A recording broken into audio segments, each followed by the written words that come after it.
Welcome to the Deep Dive. Today we're diving into the world of supercomputing. Specifically in India. And get this, we're not just talking theory. No. We're looking at a real cutting-edge facility pushing boundaries in AI and high-performance computing. You might be surprised to learn that India is home to some seriously powerful supercomputers. Okay, I'm intrigued already. We'll be focusing on the National PARAM Supercomputing Facility, NPSF for short, NPSF. and one system in particular Okay. called AIRAWAT PSAI. NPSF, AIRAWAT PSAI.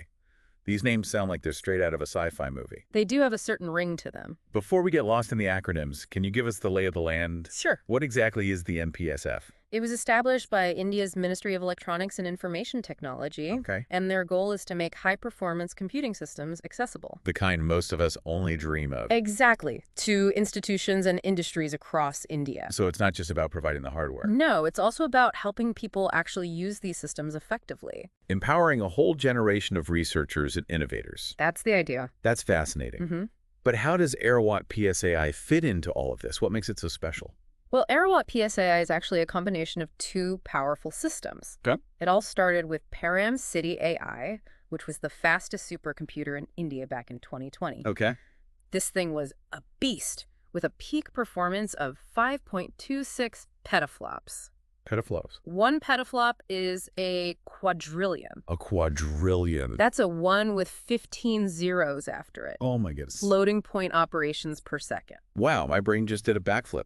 It is an insane amount of computing power. It is. And what's even more impressive is that they made this power available not just to big institutions, Right. but also to startups and smaller businesses. Okay, so we're already seeing that commitment to accessibility that you mentioned earlier. Yes. But then how do we get from this already impressive system to AIRAWAT PSAI? What happened next? That's where the AIRAWAT proof of concept, or POSI, comes in. This was a separate project focused on pushing the boundaries of AI research, analytics, and knowledge sharing. Got it. It had a peak compute capacity of 200 AI petaflops. Wow. They realized that if they combined the power of PARAM City AI with the AIRAWAT POC, Right. they could create something truly remarkable. So it's like they took two superpowered engines and combined them into one mega engine. Exactly. Okay. And that's how AIRAWAT PSAI was born. Uh-huh.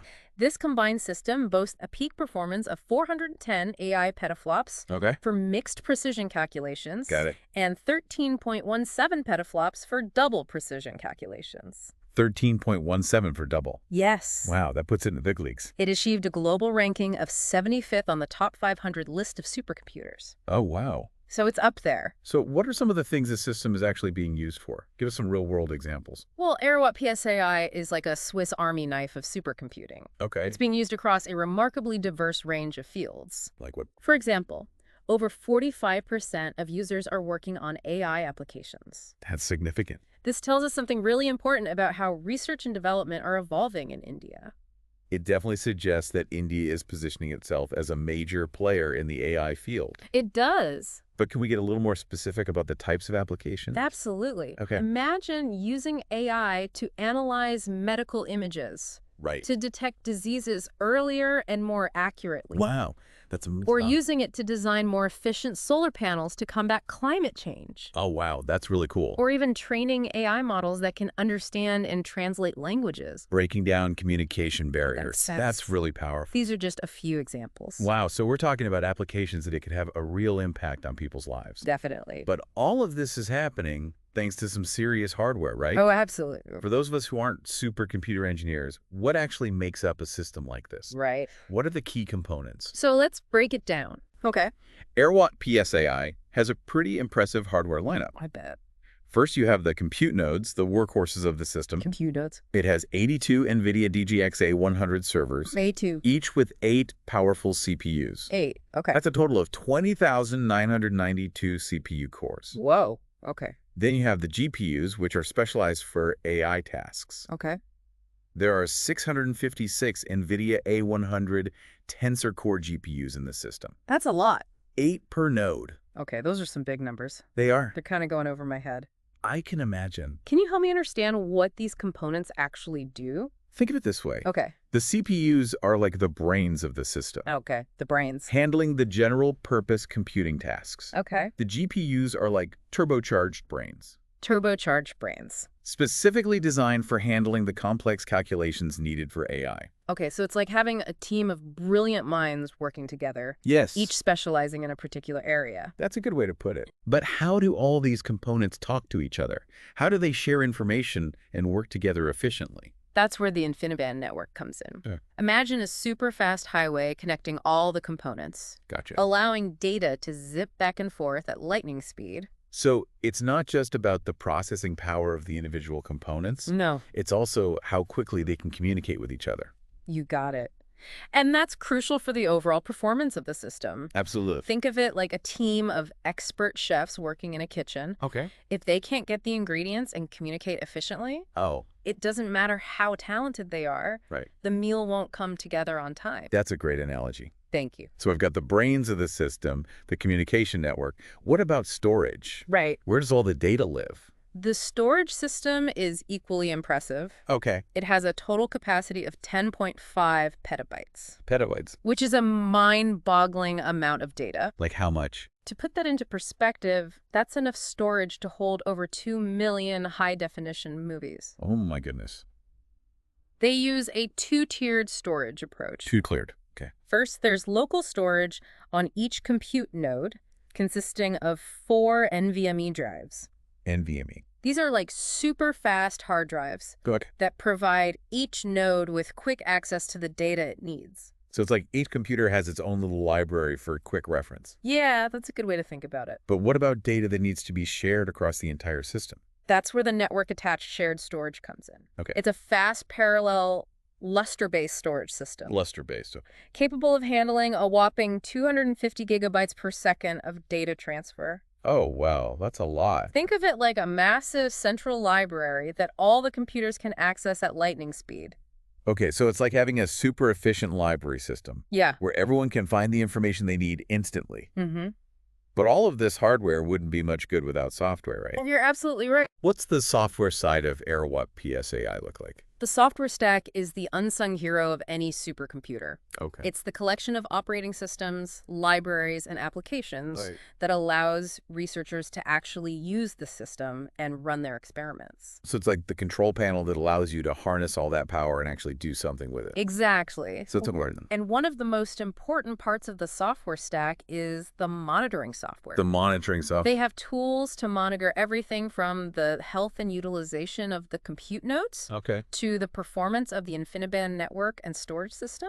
That's a lot of monitoring. It's like having a team of engineers constantly checking the gauges and making Yeah. sure everything is running smoothly. So they're keeping a close eye on every aspect of the system, Absolutely. making sure there are no hiccups. Yes. But how do researchers actually get access to all this power? Right.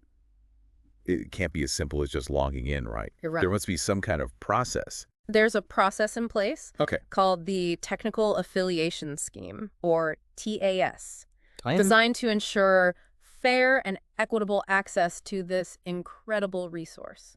So it's about making sure that the resources are being used effectively Yes. and for legitimate research purposes. Right. Can you walk us through the process? Sure. What does a researcher need to do to gain access? It starts with filling out an application form, Okay. detailing the project and the resources required. Gotcha. This application is then reviewed by a committee of experts Okay. who evaluate the scientific merit of the project Right. and whether it warrants using AIRAWAT PSAI. So it sounds like a pretty rigorous but fair process. It is. It's not just about having a great idea. No, You need to demonstrate the scientific value of your project exactly. and how it will benefit from using this incredible resource. Precisely. And that makes sense, right? This is a national facility. It is. They want to make sure these resources are being used to advance science and benefit society. But of course, using a system like this can't be free, right? Well, there are costs involved. What's the charging model like? How do they cover the costs of running this massive operation? There is a charging model in place, Okay. and it's based on resource consumption. So essentially, researchers are charged based on how much compute time, Yes, storage space, and network bandwidth they use. that's right. Think of it like paying for your electricity or water usage at home. Exactly. That makes sense. You use more, you pay more. Right. So let's shift gears a bit and talk about the physical infrastructure. Yeah. Where is all this hardware actually located? Paint us a picture of what this place looks like. AIRAWAT PSAI is housed in a state-of-the-art data center. Ooh, I'd love to see that. Imagine a massive climate-controlled room Okay. filled with rows upon rows of sleek black racks Okay. housing the DGX A100 compute servers. The compute service. Somebody. These racks are interconnected by a complex web of cables. Wow. The veins and arteries of the system carrying data at lightning speed. That's a really cool visual. There's also a dedicated area for the storage system, For the storage. Okay. which is like a fortress protecting a vast library of data. It sounds like something straight out of a sci-fi movie. It does have a certain futuristic feel to it. All this power and complexity housed in a highly controlled environment. It's quite impressive. It's really quite fascinating. And remember, we've only just scratched the surface of what AIRAWAT PSAI can do. Oh, I bet there's so much more. In the next part of our deep dive, we'll explore some of the specific applications and research projects that are being powered by this incredible machine. I can't wait. We'll be right back.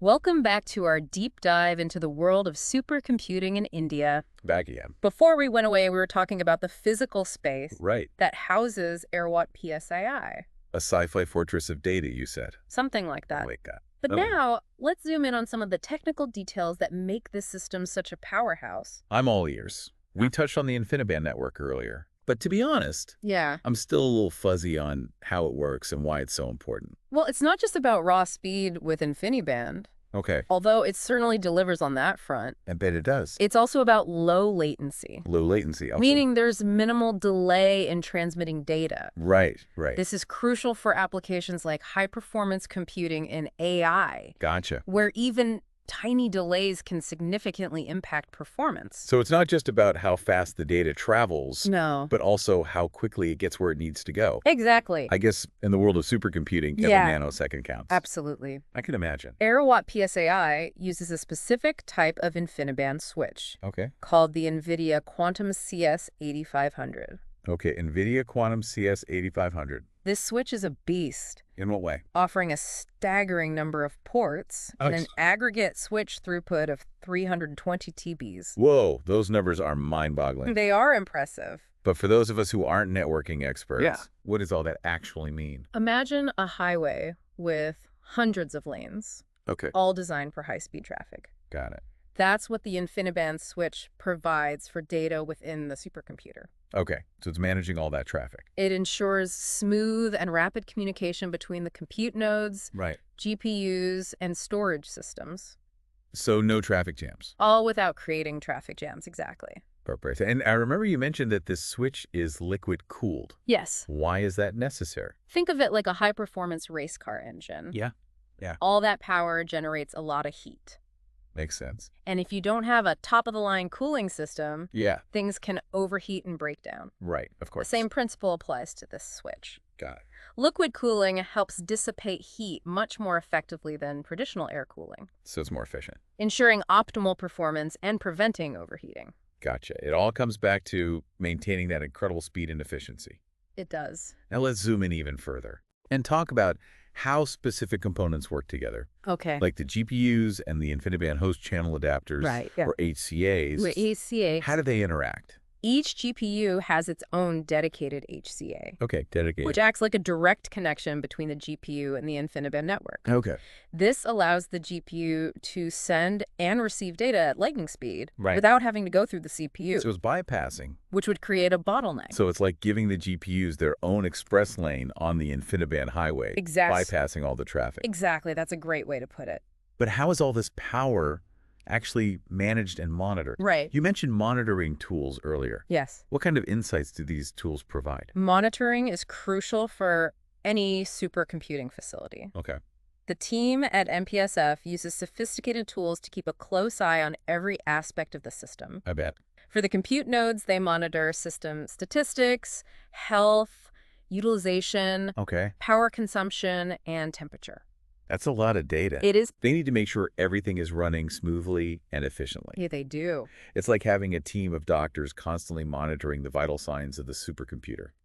I like that analogy. Right, making sure its heart rate and blood pressure are within normal ranges. Exactly. And the same level of monitoring applies to the network in storage. It does. For the InfiniBand network, Yes. they have tools that track things like data transfer rates, Mhm. latency, Yeah. and any potential errors or bottlenecks. Right. And for storage, they monitor capacity, performance, and any issues that might arise, Correct. ensuring the data is safe and accessible. It's all about keeping things running smoothly. It sounds like they have a comprehensive system in place They do. to ensure the smooth and reliable operation of AIRAWAT PSAI. Right. But let's shift gears for a moment Okay. and talk about accessibility. All right. How does the NPSF actually facilitate access to this incredible resource for researchers and organizations? That's where the Technical Affiliation Scheme, or TAS, comes into play. Okay, TAS again. It's a structured process Okay. designed to ensure fair and equitable access to the NPSF infrastructure. I like it. Researchers who want to use the system Yes. need to submit a proposal a proposal. outlining their project, Right. the resources they require, and the expected outcomes. So it's not just a matter of having a great idea. No, not at all. You need to articulate how your research will benefit from using this powerful resource. You need to make a strong case. Absolutely. The applications are reviewed by a committee of experts Okay. who evaluate the scientific